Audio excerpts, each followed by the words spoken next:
This is how you set up one of our Cactus Grow Kits. Open your package and this is what you'll find inside. Take the instructions out and read through those. Take the drip tray out of the base tray and remove one of the filter mats. Keep one spare. Put it over the drainage holes so the soil doesn't fall through, and then chuck it back on the base tray. Take your bag of soil and open that up.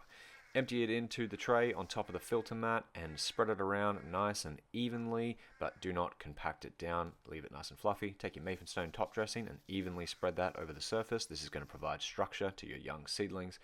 Take your water bottle and give it a very good spray. Don't worry about excess water. In fact, take some extra water and add it to the base tray. That's going to keep things nice and humid.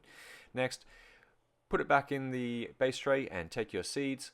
We find it's easy to put it in your hands, pinch them and evenly spread them across the surface.